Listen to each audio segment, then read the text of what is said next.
श्री गुरुदेव दत्त. आजपासून आपण श्री गुरुचरित्राच्या अमृतमय कथेच्या प्रवासाला सुरुवात करत आहोत.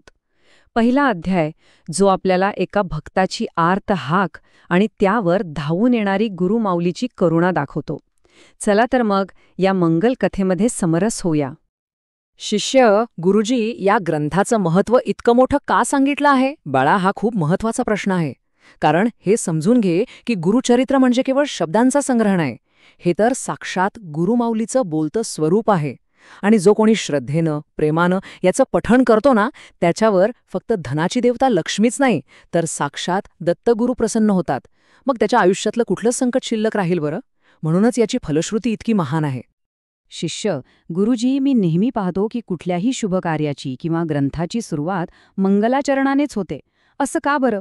खूप छान प्रश्न विचारलास. मंगलाचरण म्हणजे काय, तर मंगल गोष्टींना केलेलं आवाहन.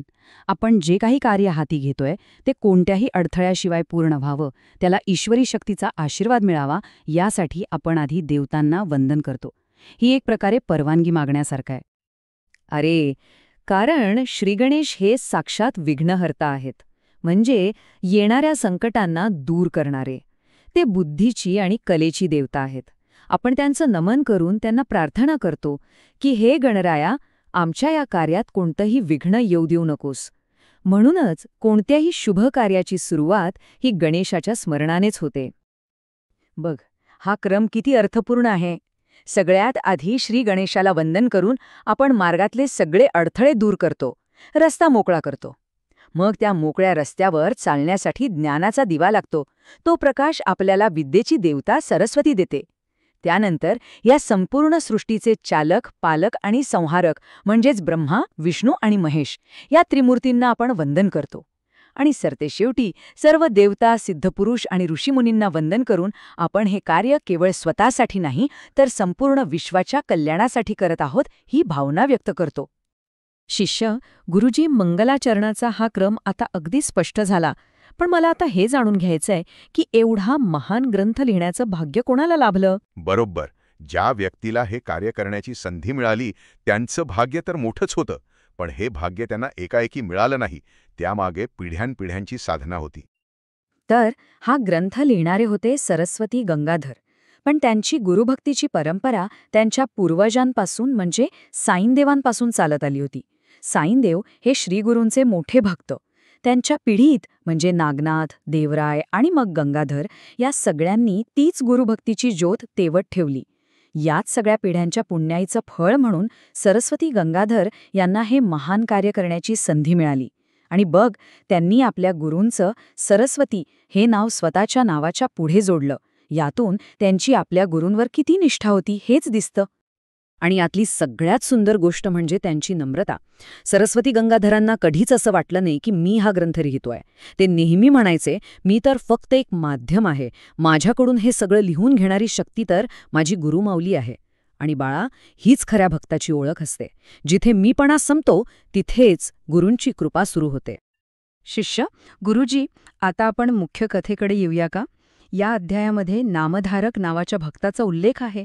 कोण होते ते आणि ते इतके व्याकुळ का होते? हो, आता आपण या अध्यायाच्या हृदयात प्रवेश करूया.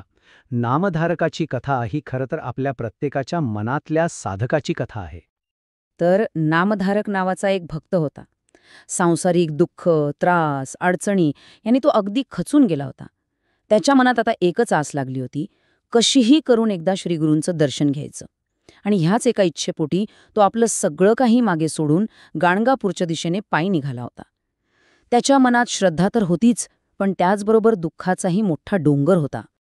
आणि चालता चालता तो मनातल्या मनात आपल्या गुरूंसोबत जणू बोलतच होता. तो म्हणत होता, हे गुरुदेवा, तू तर सगळं जाणतोस. मग माझ्या मनातली ही वेदना तुला दिसत नाही का? कधी दूर करणार तू माझे हे कष्ट आणि माझी ही गरिबी? त्याच्या या प्रार्थनेत विनवणी होती, पण थोडा हक्कही होता.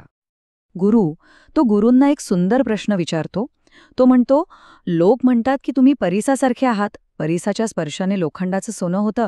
मी तर अहोरात्र तुमच्या नामाचा स्पर्श करतोय, तरीही माझं आयुष्य लोखंडासारखंच दुःखमय का आहे? ही तक्रार नव्हती, तर एका व्याकुळ झालेल्या भक्ताची आपल्या देवाकडे केलेली आर्त विचारणा होती. आणि मग तो पुढे जे विचारतो त्याने तर भक्तीच्या नात्याची उंचीच दाखवली आहे.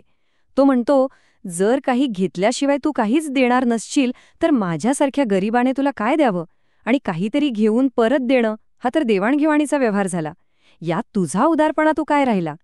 बघ, जेव्हा भक्तीत प्रेम आणि हक्क निर्माण होतो तेव्हा भक्त देवाशी असं प्रेमानं भांडू सुद्धा शकतो. शिष्य, गुरुजी नामधारकाची ही तळमळ ऐकून अंगावर काटाच आला. मग काय झालं? श्रीगुरूंनी ऐकली का त्याची ही हाक? बाळा, जेव्हा भक्ताची हाक अगदी मनापासून येते ना, तेव्हा भगवंत स्वतःला थांबूच शकत नाही. तर झालं असं की शरीराने आणि मनाने दोन्ही बाजूंनी नामधारक पूर्णपणे थकून गेला होता. तो एका झाडाखाली विसावला आणि त्याला तिथे झोप लागली. आणि हेच महत्वाचं आहे. जेव्हा भक्त आपले सगळे प्रयत्न सोडून पूर्णपणे शरण जातो तेव्हाच गुरूंची कृपा कार्य करायला सुरुवात करते. आणि त्याच क्षणी गुरुचरित्रात एक अतिशय सुंदर ओळ येते. गायीने वत्सासाठी धावावे तसे गुरुनाथ शिष्यासाठी धावले. जशी गाय आपल्या वासराच्या हंबरड्याने व्याकुळ होऊन त्याच्याकडे धाव घेते, अगदी त्याचप्रमाणे नामधारकाची ती तळमळ पाहून गुरुमाऊलीचं हृदय द्रवावलं आणि ते आपल्या भक्तासाठी धावून आले. गुरु नामधारकाच्या स्वप्नात एक दिव्य तेजोमय मूर्ती प्रकट झाली. मस्तकावर जटा होत्या, संपूर्ण शरीरावर भस्म लावलेलं होतं, आणि डोळे ते तर करुणेचे सागरच होते. नामधारकाने क्षणात ओळखलं, हे तर साक्षात माझे श्रीगुरू आहेत. आणि मग त्या करुणामय मूर्तीने पुढे येऊन आपला आशीर्वादाचा हात, ज्याला आपण वरदहस्त म्हणतो, तो नामधारकाच्या डोक्यावर ठेवला. आणि त्या एका स्पर्शाने जणू काही चमत्कारच झाला.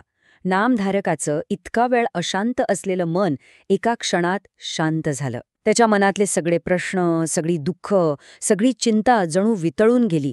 आणि त्याचं हृदय एका अवर्णनीय, शब्दात न सांगता येणाऱ्या आनंदाने आणि शांतीने भरून गेलं. ज्या एका क्षणासाठी तो एवढा तळमळत होता, तो क्षण त्याला अखेर अनुभवायला मिळाला. श्रीगुरूंनी नामधारकाची तळमळ ओळखली आणि ते त्याच्यासाठी धावून आले. या कथेच्या शेवटी आपण सर्वांनी स्वतःला एकच प्रश्न विचारायला हवा: आपली गुरूंप्रती असलेली तळमळ नामधारकासारखी खरी आहे का? कारण जेव्हा हाक अगदी हृदयातून येते तेव्हा तिचा प्रतिसाद आल्याशिवाय राहत नाही. श्री गुरुदेव दत्त.